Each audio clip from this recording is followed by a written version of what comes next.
Hello दोस्तों, कैसे हो आप सभी। आप सभी स्वस्थ मस्त जबरदस्त होंगे। मेरे प्यारे दोस्तों, आज हम पढ़ने वाले हैं 1786 का अधिनियम। 1786 से लेकर के 1833 तक के अधिनियमों को हम पढ़ेंगे और उनमें एक दूसरे को जोड़कर पढ़ेंगे, जिससे हमें समझने में ज्यादा आसानी हो। क्योंकि अधिनियम कुछ ऐसे हैं कि इनमें ज्यादा बहुत कम इंटरेस्ट होता है, सबसे ज्यादा इंटरेस्ट होता है पॉलिटी में। लेकिन इनको भी पढ़ना जरूरी है, क्योंकि कॉम्पिटिटिव एग्जामों में इनसे भी क्वेश्चन आते हैं। तो आसान भाषा में बिल्कुल समझेंगे। भारत का संवैधानिक इतिहास, यानी भारत का संवैधानिक इतिहास। अगर भारत के संवैधानिक इतिहास में हम एक अधिनियम पढ़ने जा रहे हैं तो वो है 1786 का अधिनियम। ये जो 1786 का अधिनियम है, ये विशेष रूप से कॉर्नवालिस के लिए लाया गया। किसके लिए लाया गया? कॉर्नवालिस के लिए। कॉर्नवालिस के लिए अधिनियम लाया गया है। कॉर्नवालिस के लिए क्यों? क्योंकि मेरे प्यारे दोस्तों, मैं तुम्हें बता दूं, 1781 में यूरोप में युद्ध चल रहा है। यूरोप में ये कॉर्नवालिस जॉर्ज वाशिंगटन से युद्ध हार गया है। फिर इस युद्ध को यानी कॉर्नवालिस को भारत भेजने का निर्णय लिया जा रहा है। युद्ध कब हारा? ये 1781 में इसको भारत भेजने का निर्णय लिया जा रहा है। तो जब इसको भारत भेजने की बात आई है, या भारत इसको बुलाया जा रहा है किसी के द्वारा, कंपनी के द्वारा, तो इससे बोला जा रहा है कि आप भारत आ जाइए। तो गवर्नर जनरल जो कॉर्नवालिस है, उसने कहा कि मैं भारत तो आ जाऊंगा, लेकिन मेरी दो शर्तें माननी होंगी। पहली शर्त कि ये जो सेना है वहां भारत में, उसका सेनापति मैं रहूंगा, यानी सेना मेरे अंडर में काम करेगी।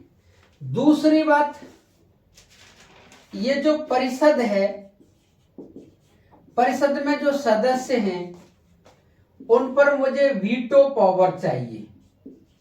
वीटो पावर, यानी वीटो पावर चाहिए मुझको, क्योंकि ये कोई भी नियम बनाए, मैं उनको खत्म करना चाहूं तो खत्म कर दूं, या मैं कोई नियम बनाऊं, ये बीच में नहीं आने चाहिए। ये मुझे दोनों ही पावर दो तो मैं भारत जाऊं।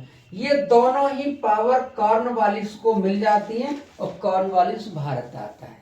जब भारत आता है वो 1786 में, यानी कॉर्नवालिस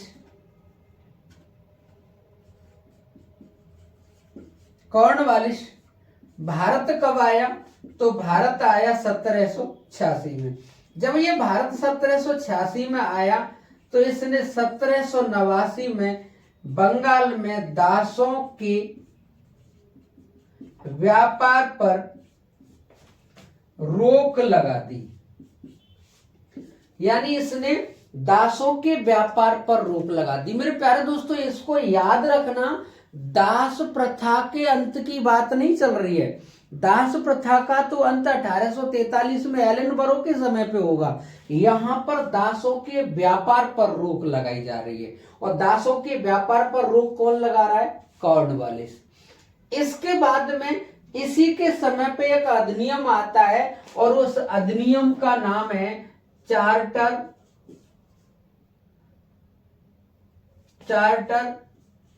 एक्ट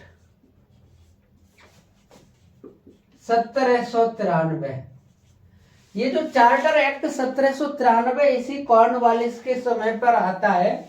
तो इसके समय पे जो मेन बात होती है, जो ब्रिटेन में जो बीओसी है, बोर्ड ऑफ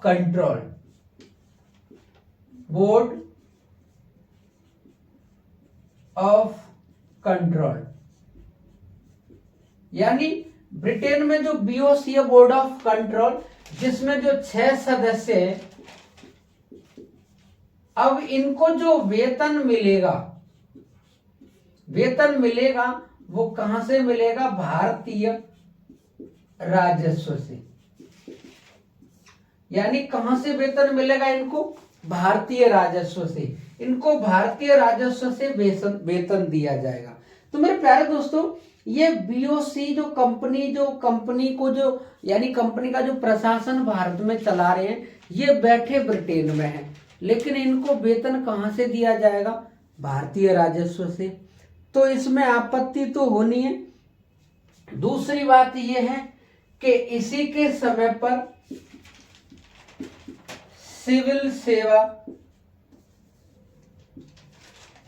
सिविल सेवा में सुधार किया गया। जब सिविल सेवा में सुधार किया गया और इसी के समय पर पुलिस की स्थापना हुई, नागरिक पुलिस की। इसी के समय पर नागरिक पुलिस की स्थापना भारत में हुई, इसीलिए कॉर्नवालिस को भारतीय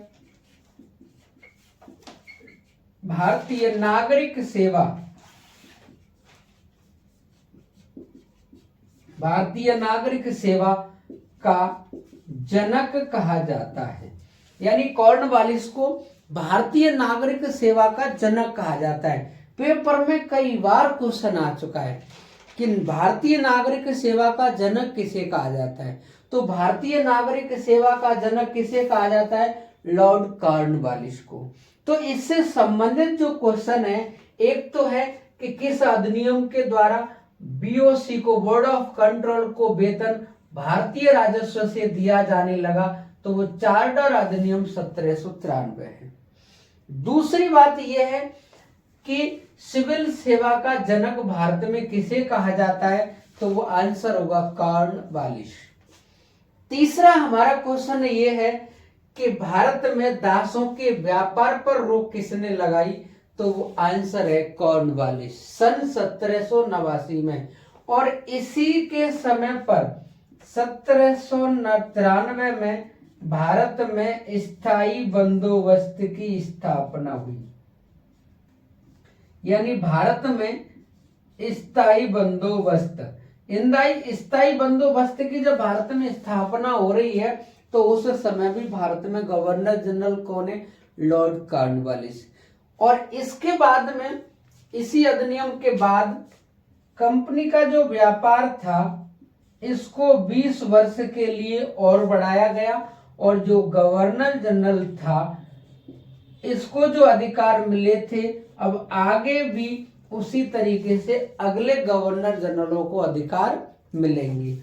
तो जो कॉर्नवालिस का जो टाइम है, कॉर्नवालिस का जो समय है, वो 1786 से लेकर 1793 तक, इस समय पे ये गवर्नर जनरल बनकर के भारत में रहा है। तो मेरे प्यारे दोस्तों, जिसमें 1786 का अधिनियम और चार्टर एक्ट 1793 है। आगे हम बात करने वाले हैं चार्टर एक्ट 1813 और 1833 के बारे में।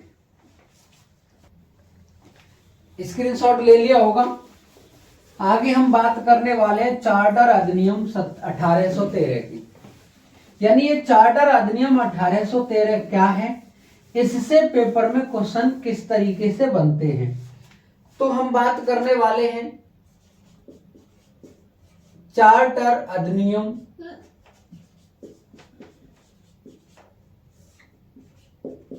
1813 की। यानी ये चार्टर अधिनियम 1813 है। इसके द्वारा सबसे पहली बात कि कंपनी जो भारत में व्यापार कर रही है, कंपनी के व्यापारिक एकाधिकार पर, यानी कंपनी के व्यापारिक एकाधिकार पर प्रतिबंध लगा दिया।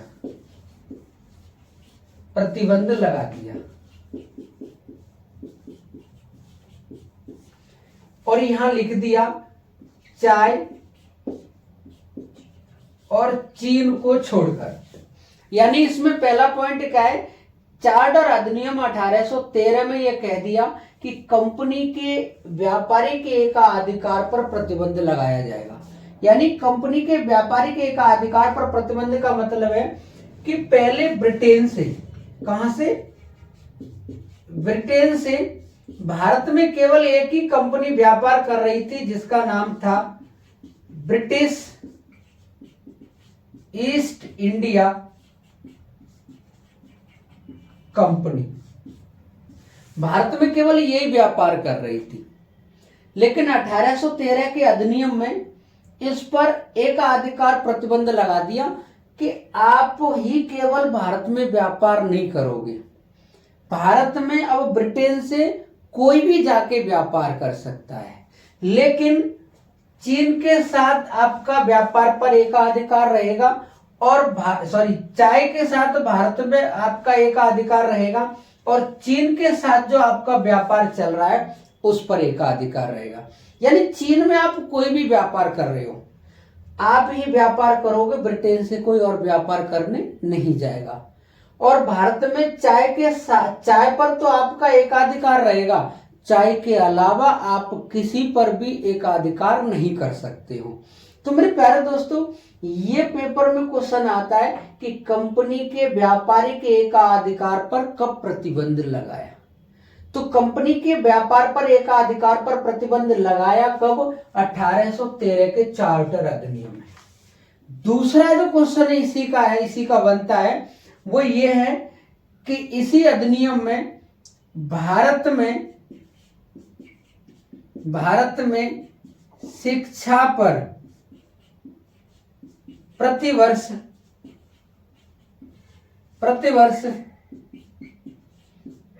1 लाख रुपया खर्च किया जाएगा। यानी अब भारत में शिक्षा पर कितना रुपया खर्च किया जाएगा? 1 लाख रुपया। आप ये मत सोचिए कि ये अंग्रेज बढ़िया कर रहे हैं, अंग्रेज भारत में सही कर रहे हैं कि भारत के लोगों को शिक्षित बना रहे हैं या शिक्षा के लिए खर्च कर रहे हैं, तो ठीक है। मेरे प्यारे दोस्तों, भारत में शिक्षा के लिए पैसा ये इसलिए खर्च किया जा रहा है क्योंकि भारत में जो कंपनी व्यापार कर रही है, ब्रिटेन से वर्कर लाने के लिए, मजदूर लाने के लिए इनको बहुत सारा पैसा खर्च करना पड़ता है। उनको लाया जाता है, यहाँ रखा जाता है, यहाँ बिल्डिंग बनवाई जाती है, तो उसमें बहुत सारी दिक्कतें आती हैं। इन्होंने सोचा क्यों ना हम भारतीय लोगों को ही काम पर रखें। जब भारतीय लोगों को काम पर रखेंगे तो कोई दिक्कत नहीं आएगी, लेकिन दिक्कत आ रही थी भाषा में।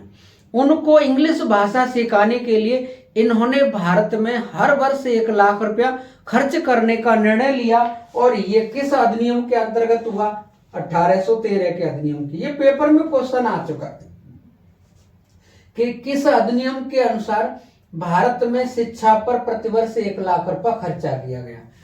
तीसरा इसका जो पॉइंट है वो ये है कि ईसाई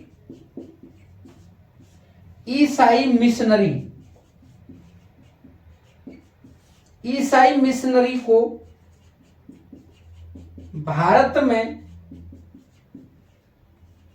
ईसाई धर्म का प्रचार प्रसार करने के लिए भेजा गया। यानी ईसाई मिशनरी भारत में किस अधिनियम के अंतर्गत आई? यानी ईसाई मिशनरी भारत में कब आई? तो ईसाई मिशनरी भारत में ईसाई धर्म का प्रचार प्रसार करने के लिए 1813 में भारत आई। तो इस अधिनियम के ये जो 3 पॉइंट है ये पेपर में कई बार आ चुके हैं। एक तो ब्रिटिश ईस्ट इंडिया कंपनी के एकाधिकार व्यापार पर प्रतिबंध कब लगा दिया। दूसरा क्वेश्चन, भारत में शिक्षा पर अभी हर वर्ष 1 लाख रुपया खर्च किया जाएगा। और तीसरा जो पॉइंट है कि ईसाई मिशनरी भारत में किस अधिनियम के अंतर्गत आए। अब क्वेश्चन ज्यादातर बनता है, ऑप्शन इस तरीके से होते हैं और ऑप्शन होंगे 1813, 1833, 1853 और 1858। ये ऑप्शन होंगे और पेपर में पूछ रहा होगा कि इनमें से कौन सा आंसर सही है। निम्नलिखित में से कब कंपनी के एक व्यापारी के अधिकार पर प्रतिबंध लगाया गया। तो जब कंपनी के व्यापार पर एकाधिकार पर प्रतिबंध लगाने की बात चल रही है, कंपनी के व्यापारी के एकाधिकार पर प्रतिबंध लगाने की बात चल रही है, तो ज्यादातर हम चांस यहां ले सकते हैं। लेकिन मेरे प्यारे दोस्तों, यहां पर तो कंपनी पर पूर्ण प्रतिबंध लगाया गया, पूर्णतः। पूर्णतः का मतलब है अब चीन में भी कोई भी जाकर के व्यापार करेगा, सॉरी चाय से भी भारत में कोई भी व्यापार कर सकता है और चीन में भी कोई व्यापार कर सकता है, उसमें चाय और चीन भी हट जाएगा। तो ये पूर्ण प्रतिबंध यहां लगेगा। लेकिन डायरेक्टली क्वेश्चन पूछता है कि कंपनी के व्यापारिक एकाधिकार पर कब प्रतिबंध लगाया गया, तो आंसर ही क्या होगा, 1833, सॉरी 1813। तो ये मेरे प्यारे दोस्तों 1813 का चार्टर अधिनियम है। आगे हम बात करने वाले हैं 1833 के बात करने वाले हैं आगे 1833 के चार्टर अधिनियम की। इस अधिनियम में जो बदलाव देखे गए हैं, जो गवर्नर है बंगाल का, उसे पूरे भारत का गवर्नर जनरल बना दिया जाएगा। यानी जो गवर्नर जनरल बंगाल का था, यानी हम बात करने वाले हैं चार्टर एक्ट या अधिनियम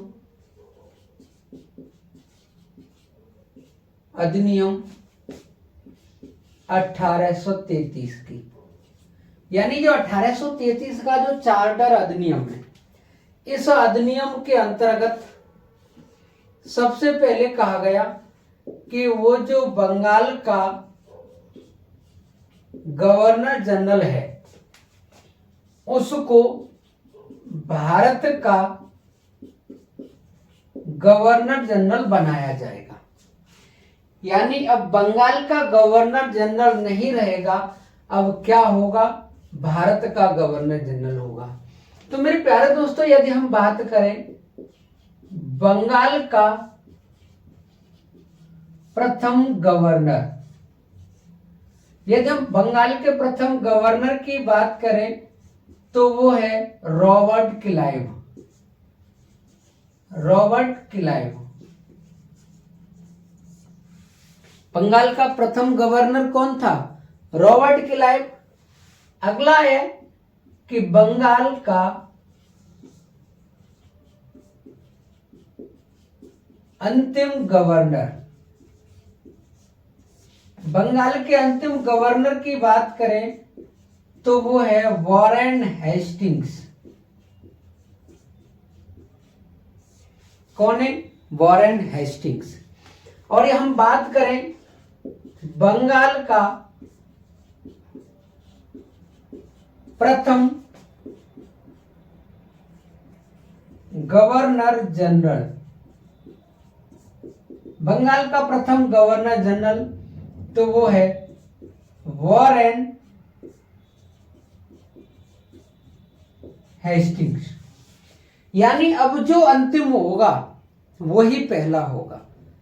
बंगाल का प्रथम गवर्नर रॉबर्ट क्लाइव, बंगाल का अंतिम गवर्नर जनरल वॉरेन हेस्टिंग्स, जो अंतिम होगा वही यहां पहला होगा। तो बंगाल का अंतिम गवर्नर कौन, Warren Hastings, governor general, sorry Bengal का अंतिम गवर्नर कौन, वॉरेन हेस्टिंग्स, और बंगाल का प्रथम गवर्नर जनरल भी कौन है, वॉरेन हेस्टिंग्स। यानी जिस समय ये चल रहा है उस समय बंगाल का गवर्नर, उसी समय 1773 का एक्ट आया, रेगुलेटिंग एक्ट, उसी के अनुसार कह दिया कि अब जो बंगाल का गवर्नर है वो बंगाल का गवर्नर जनरल होगा। तो जब बंगाल का गवर्नर है वो बंगाल का गवर्नर जनरल होगा, तो वो बंगाल का ही गवर्नर था और बंगाल का गवर्नर जनरल हो गया। अगला क्वेश्चन है कि बंगाल का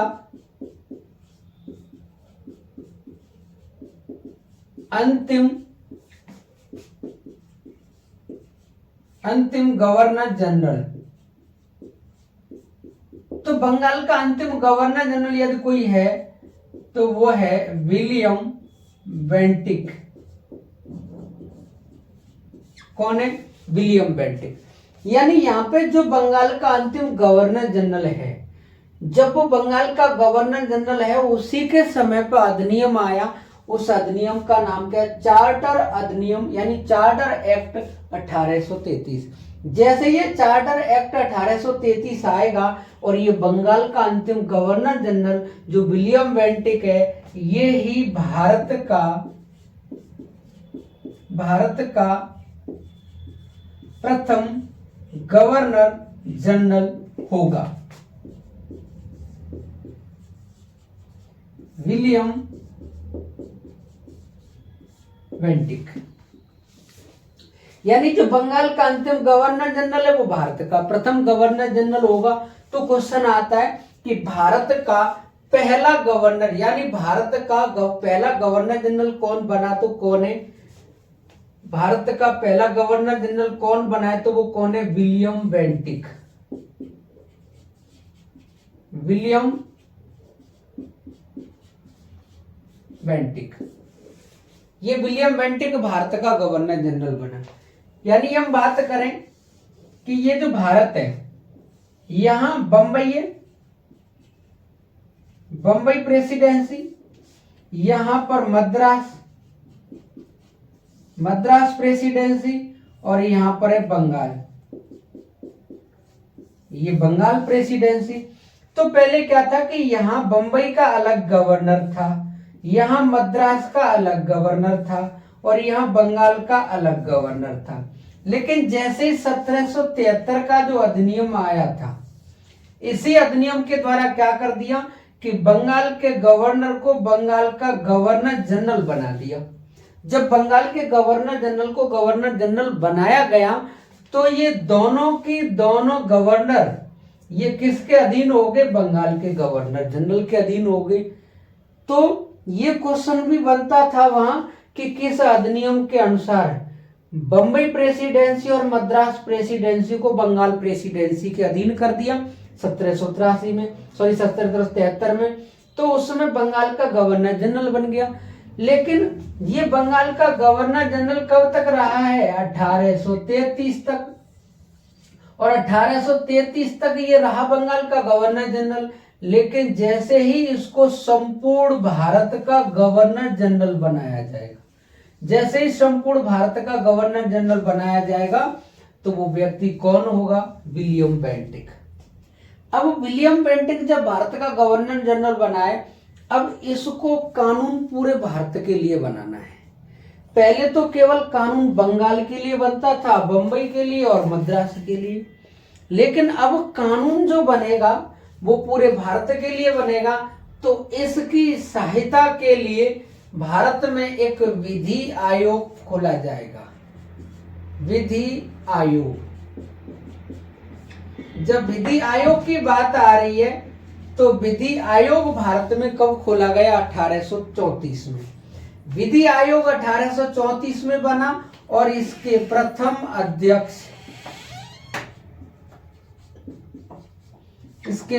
अध्यक्ष लॉर्ड मैकाले थे। मैकाले।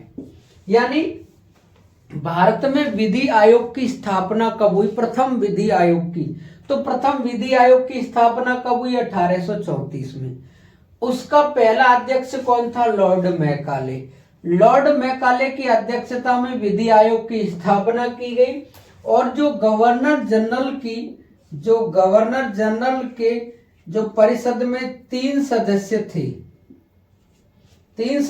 थे, इसमें अब ये 3 जब भी विधि का निर्माण करेंगे, किसका निर्माण करेंगे, विधि का निर्माण करेंगे, तो इसमें एक कौन बैठेगा, मैकाले। तो अब सदस्यों की संख्या कितनी हो जाएगी, 4। लेकिन ये पूर्ण सदस्य नहीं है, ये मैकाले इन 3 के साथ तभी बैठेगा जब ये विधि का निर्माण कर रहे होंगे। मेरे प्यारे दोस्तों, हमारे यहाँ पर जो आईपीसी सीआरपीसी जो देखी जाती है, 1-2 दिन का परिणाम नहीं है। ये 1834 से लेकर के ये धीमे धीमे बनी और एक साथ इकट्ठा होकर के ये बन गई 1860 का अधिनियम। 1860 की आज के समय पे जो हम आईपीसी जो पढ़ते हैं वो 1860 की तो है, 1860-61 की। तो ये जो 1860-61 की जो आईपीसी बनी है, इनका निर्माण 1834 से ही शुरू हो गया था। क्योंकि भारत में कानून बनाना अत्यंत दुर्लभ था, क्योंकि यहाँ पे हिंदुओं के अलग नियम कानून, मुस्लिमों के अलग नियम कानून, अलग अलग धर्मों के अलग अलग नियम कानून होने की वजह से कानूनों का निर्माण होने में काफी लंबा टाइम लगा, और लंबा टाइम लगा तो वो आईपीसी की जो धाराएं वो कब जाकर के पूरी तरह से हुई, 1860 में। तो ये कहीं ना कहीं हमें विधि आयोग से शुरू में देखा जाता है। इसके बाद में इसी अधिनियम में क्या कहा गया कि अब भारत में जाति, नस्ल तथा रंग के आधार पर कोई भेदभाव नहीं होगा। रंग के आधार पर भेदभाव नहीं होगा, यानी किसके आधार पर भेदभाव नहीं होगा? अब भारत में जाति के आधार पर कोई भेदभाव नहीं होगा, नस्ल के आधार पर कोई भेदभाव नहीं होगा, और रंग के, काले गोरे के आधार पर कोई भेदभाव नहीं होगा। ये इसी अधिनियम में कह दिया गया। इसमें एक और जो देखने वाला पॉइंट है कि जो कंपनी का जो एकाधिकार था, यानी कंपनी का व्यापारिक एकाधिकार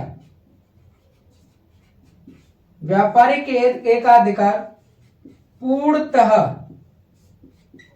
समाप्त कर दिया। यानी ये भी क्वेश्चन आता है कि कंपनी के व्यापारिक एकाधिकार को पूरी तरह कब समाप्त कर दिया, यानी व्यापारिक एकाधिकार को। अब जो हमने पढ़ा है 1813 में कि कंपनी का एकाधिकार समाप्त होगा, लेकिन चीन को छोड़कर और चाय को, यानी चीन के साथ तो कंपनी व्यापार एकाधिकार करेगी, लेकिन भारत में चाय पर भी इसका एकाधिकार रहेगा। चाय के अलावा किसी का भी व्यापार करने के लिए ब्रिटेन से कोई आ सकता है, लेकिन ये दोनों की दोनों चीजें यहाँ भी समाप्त हो जाती हैं 1833 के अधिनियम में, और यहाँ पर कंपनी के व्यापारी के एकाधिकार पर पूर्णतः प्रतिबंध लगा दिया। तो मेरे प्यारे दोस्तों, यहाँ ये क्वेश्चन देखे जाते हैं कि किस अधिनियम के द्वारा क्या हुआ है। तो 1833 के चार्टर अधिनियम को हम पुनः देखें तो जो इस अधिनियम के अनुसार बंगाल के गवर्नर जनरल को भारत का गवर्नर जनरल बना दिया। भारत का गवर्नर जनरल बना दिया, इसका मतलब यह है कि बंगाल का पहला गवर्नर कौन था? Robert Clive. बंगाल का अंतिम गवर्नर कौन था? Warren Hastings. अब जो अंतिम होगा वही यहाँ पहला होगा, क्योंकि जब वो रहा होगा उसके समय पर अधिनियम आया होगा, उस व्यक्ति को पावर मिली होगी तो उसका पद बढ़ गया होगा। तो जो बंगाल का अंतिम गवर्नर है वॉरेन हेस्टिंग्स, वो बंगाल का ही प्रथम गवर्नर जनरल है। अब यहाँ पर जो बंगाल का अंतिम है वही भारत का पहला है। तो बंगाल का अंतिम गवर्नर जनरल है विलियम वेंटिक, तो भारत का भी प्रथम गवर्नर जनरल कौन बन गया? विलियम वेंटिक। भारत में कोई जाति, नस्ल, रंग के आधार पर कोई भेदभाव नहीं करेगा।